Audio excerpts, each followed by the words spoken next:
Welcome to Sir Win's Accounting Lectures. Today, magkakaroon tayo ng pen and paper video problem solving patungkol sa Lecture 06, Reclassification of Investment from FVOCI to FVPL. Actually, nasa description ng video lecture na ito yung mismong problem under discussion. Kung gusto mong sagutan ng solo at balikan ang lecture na ito kapag tapos ka na, mas mabuti. Kasi ang accounting ay natututunan not by mere listening but by you doing the problem solving. Pero kung may sagot ka na nga, simulan na natin. So again, Lecture 06, FVOCI to FVPL. And here is our problem. On January 1, 2025, Marian Company purchased 8% bonds with a face amount of 4 million. The bonds mature on January 1, 2030 and were purchased for 4,335,000 to yield 6%. Interest is payable annually every December 31. The business model for this investment is to collect contractual cash flow composed of principal and interest and to sell the asset in the open market. So here are the fair value and the effective rate for 2025 and 2026. On December 31, 2025, the entity changed the business model for this investment to realize fair value changes.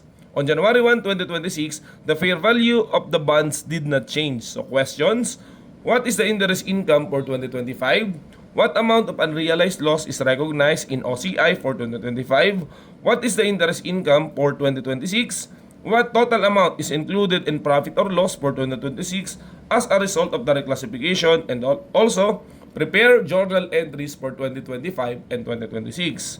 When I try to answer problem, inuuna po natin ang mga journal entries kasi kapag nagawa mo naman ito, masasagutan mo na rin yung ibang mga tanong. Okay? Now, we try to analyze.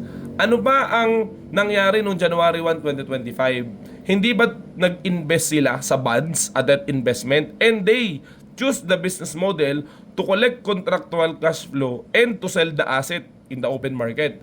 That's why the measurement of this investment, of this financial asset is at FVOCI. So gawin na po natin, ano ang entry nung date of purchase, January 1, 2025? We debit financial asset dash FVOCI, magkano niya binili? Amounting to 4,335,000 and we credit cash 4,335,000. Okay? Let's move on. Pagdating ng December 31, 2025, syempre dahil ito'y debt investment, makakakolekta tayo ng cash. So we debit cash and we credit interest income. For how much? The basis of cash collection or the interest received is the face amount of the investment, which is the 4 million, and its nominal rate of 8%. That's why we compute 4 million, okay, times 8%. So we will get 320,000. That will be our, okay, that will be our interest received. But since the investment is at FVOCI, there will also be an amortization. Okay? Ang amortization naman niya ay nakadepende dun sa kanyang carrying amount, which is this amount, and its effective rate, the 6%. So we compute 4,335,000 times 6%. This will be the true interest of the investment, which is 260,100. So as we observe, okay, mas mataas itong ating interest received kaysa dun sa ating true interest. Therefore, we are going to amortize with debit interest income. Kasi nga, di ba, sobra. Dapat talaga ang interest income mo ito lang. Kaso, 320 ang the-record mo. So, magkano ang difference nila? Okay? 59,900. Okay? At ano ang credit natin? We credit financial asset, okay, dash FVOCI with the same amount, 59,900. Ulitin po natin ano ang mga nangyayari kapag ka FVOCI, we collect the interest and then we amortize. Okay? Dahil nga ang totoong interest natin is yung 6% multiplied by its carrying amount, the purchase price, yun yung dapat natin talagang totoong interest. Dahil mas mababa yun kaysa sa 320,000, babawasan natin ang interest income with the corresponding credit sa FVOCI account. Okay? Let's move on. Ngayon, hindi pa po tapos. Kasi sa 2025 kasi, dahil nga siya FVOCI, hindi sapat na mag-amortize lang tayo ng interest. Kasi ang ating business model is to collect the interest, cash flow, and also to sell the asset. That's why we also recognize the fair value. Okay? Ang ibig kong sabihin, gawin na lang natin. Di ba binili mo yung investment mo 4,335,000? Nag-amortize ka ng 59,900. So your carrying amount is 4,275,100. Pero ang kanyang fair value on that date is 3,870,000. Dapat dito mo i-measure yung iyong investment. Kasi nga siya ay FB, fair value at OCI. So therefore, bababa pa yan. So we go to 3,870,000. Okay? That will now be our unrealized loss. So we debit unrealized loss. Okay? Dash OCI. And we credit financial asset. Dash FVOCI with this amount, 405,100. By doing this entry, okay, the value of the investment will go to its fair value of 3,870,000. Kasi nga, again, ang ating investment ay FVOCI. Ganyan po ang rule talaga ng FVOCI, which I believe na-discuss na din naman natin sa ibang mga part ng ating video lectures. Now, let's move on. Yun lang ba ang nangyari noong 2025? Hindi po. They also changed their business model. Ayaw na nila ng collect contractual cash flow. They only want to realize, okay, changes in fair value. That's why from FVOCI nagiging na siya ang FVPL. Ang tanong, may effect po ba yung reclassification ng 2025? Ang sagot ay wala. Dahil ang sabi sa rule, sabi ng accounting standard, when you want to reclassify or to change your business model, ang effect niyan is the beginning of the next year. Okay? So, ibig sabihin, yung nangyari ng 2025, ang effect pa niyan ay 2026. That's why magkakaroon tayo ng entry nung January 1, 2026. What will be our entries? We are going to recognize. Tatanggalin natin yung financial asset dash FVOCI kasi hindi na nga tayo collect contractual cash flow and realize fair value changes. But rather, ano na tayo? We debit financial asset dash FVPL kasi nga tayo ay yun na lamang realize fair value changes na wala na yung collect contractual cash flow. Kaya tayo lilipat. Now, yan na po, nag-reclassify na. Tanong, magkano ang i-record natin na amount? The answer is, since parehas naman silang fair value, kung ano ang fair value nung January 1, 2026 ng FVOCI, yun ang ililipat mo sa FVPL. Ang tanong ay magkano ba ang fair value nung January 1, 2026? Ang sabi dito, hindi daw nabago nung 2025. That's why the fair value is 3,870,000. So again, we debit FVPL and we credit FVOCI nung fair value nila, nung date na yon. Okay? So after this entry, wala na si FVOCI. Ano na lang ang natitira? Yun na lamang unrealized loss na OCI. Di ba ito yung real account?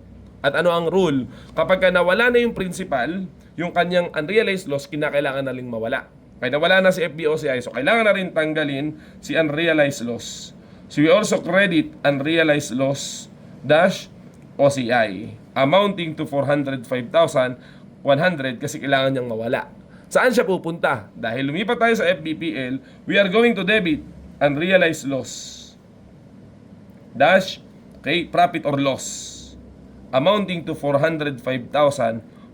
So lilipat din siya kasi nga na-recognize sa si FVOCI, kailangan na talaga silang umalis. Okay? Let's move on. Tapos na po yung January 1, 2026. Nung end of the year, nag-change na naman yung fair value. Therefore, there will be an entry nung December 31, 2026.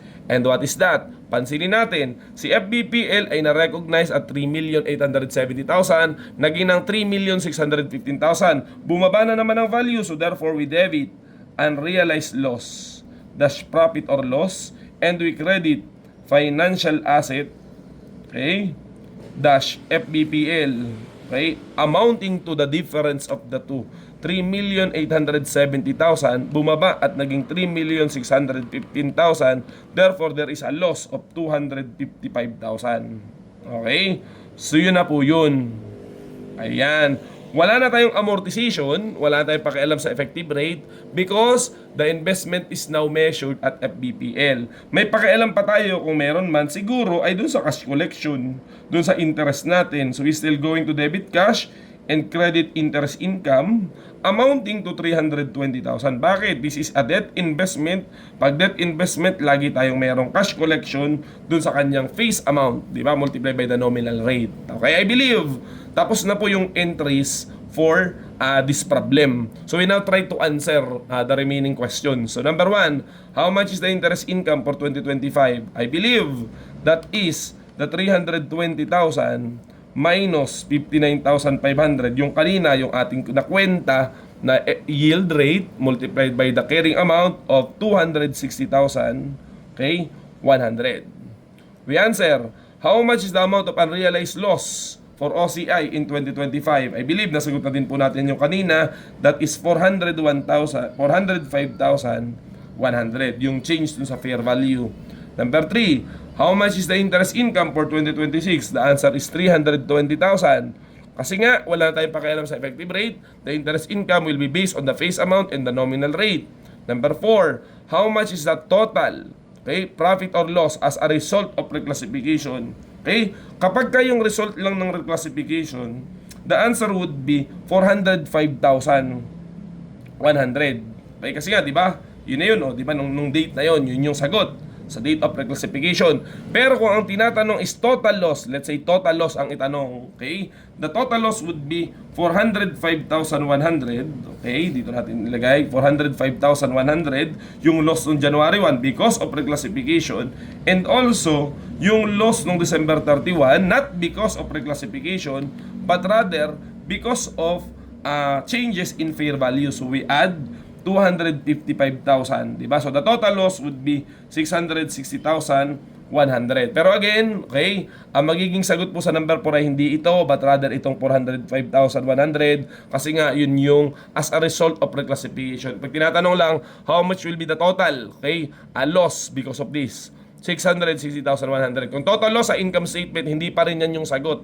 But rather, 660,100, yan yung total loss kasi sa lahat-lahat, sa changes in fair value. Okay, pero dahil may interest income ka naman na 320,000, so therefore, pag ang tinanong naman is gain or loss in the income statement, the answer is loss of 340,100 kasi ito, i-reduce pa natin ng interest income. Just to satisfy ourselves, sinasagot po natin lahat ng mga pwedeng maging tanong pa dun sa questions. Okay?